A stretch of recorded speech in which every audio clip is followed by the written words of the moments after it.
בראש רשימת הכלבים המאולפים ובעליהם הממושמעים אמורים להיות כלבי הנחייה ובעליהם העיוורים. החלטתי לבקר במרכז הישראלי לכלבי נחייה לעיוורים ליד צומת בית עובד. נסעתי אחרי מיכה שולדינר, חבר יקר שנפצע קשה מאוד במלחמת יום הכיפורים.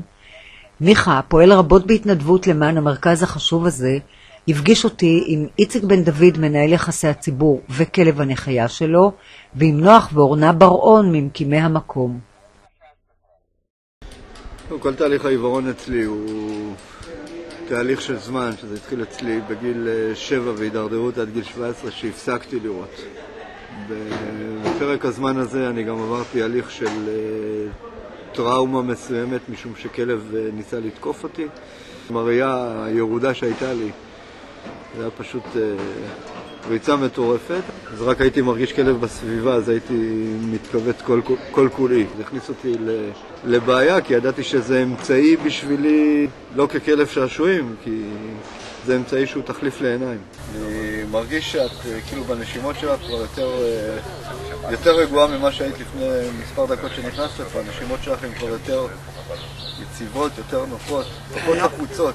עדיין לחוצות קצת, אבל הרבה פחות ממה שהם היו. אני לא מאמינה. אני ממש באמת מתחילה קצת להירגע. השמיעה שלך מתפתחת על חשבון הראייה? אני חושב ששנינו שומעים אותו דבר, רק אני שומע דברים שאני צריך אותם ואת לא מתייחסת אליהם. אני חייב לשמוע את כל ההיקפי, את כל מה שקורה מסביבנו ואת התחושות של האנשים. במקום להסתכל על הצד גוף שלהם, אני צריך לשמוע את הנשימות, את התגובות שלהם, את התנועות שלהם, כמה שפחות חושבים ששומעים אותם, אבל עדיין אפשר לשמוע תנועות של אנשים. זה נותן לי תמונות יותר מושלמות. כלב נחייה בנטו שלו הוא כלב נחייה. לפני זה הוא כלב, אחרי זה הוא כלב נחייה. ובמידה והתגלו סימנים ראשונים הכי קטנים של תוקפנות, הוא ייפסל ולא יהיה כלב נחייה. כשאני מדבר על תוקפנות זה לא אומר שהוא יהיה מסוגל לתקוף או לנשוך מישהו. שהוא רק יראה חשיבה מסוימת בשביל לעשות דברים כאלה, הוא ייפסל מלהיות כלב נחייה, משום שאסור לכלב כזה לגלות שום סימן של תוקפנות. אפילו כלפי בעלי חיים אחרים, חתולים. אפילו כלפי בעלי חיים אחרים, חתולים וכל השאר.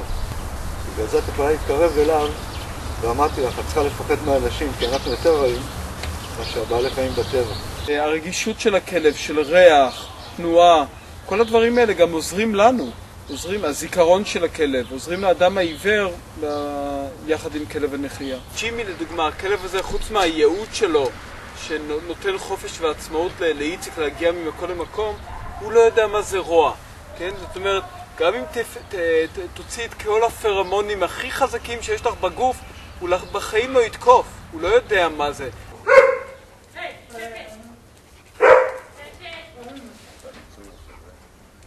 כי גם אני עירונית יודע להיזהר מכלבים, את יודעת למה? אני רואה אדם עם איזה כלב דומיננטי, אני לא מתקרב אליו ומלטף אותו. כל כלב שיוצא ככלב נחייה עובר סינון מאוד רציני, גם גנטי, ואחר כך בדיקות לאורך השנה, עד הפיכתו לכלב נחייה. כי אם ילד, ילדה, אדם ייגש את הכלב, הכלב יגיב בתוקפנות, קלקלתי פה את הכל. כשאנחנו נותנים לאדם עיוור כלב נחייה, הוא הופך להיות שווה בין שווה בחברה. אנחנו לא אומרים, זוזו, זהירות, יש לו כלב. מה זאת אומרת משפחה אומנת? זאת אומרת, לטפל בכלב מגיל... דייב וקרן הם משפחה אומנת לגור נחייה כבר פעם שנייה. שמעתי כיצד הם מקבלים את כל הדרוש לגידול הכלב במשך כשנה עד שהם נפרדים ממנו, עם כאב וסיפוק, ומחזירים אותו לבדיקות הנדרשות ולהכשירו להיות כלב נחייה. אני מצדיעה למשפחות האלה. הכלב השתין עכשיו כאן על הרצפה. מנקים את זה. מה ההבדל בין לברדורים שחורים ולברדורים לבנים? רק הצבע. זה הכל? אבל את העיוורים זה לא מעניין. זה. אלו פה זה המכלאות. כן. מפה לוקחים אותם ממני.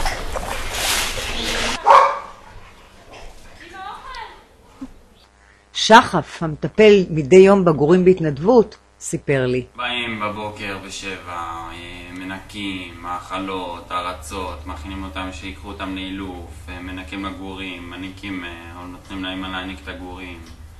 כל הטיפול השוטף. זו אורנה, היא אחראית על כל הנושא של הטיפול עם המשפחות והגורים. אורנה הסבירה לי על הגורים ושיבחה את המשפחות האומנות.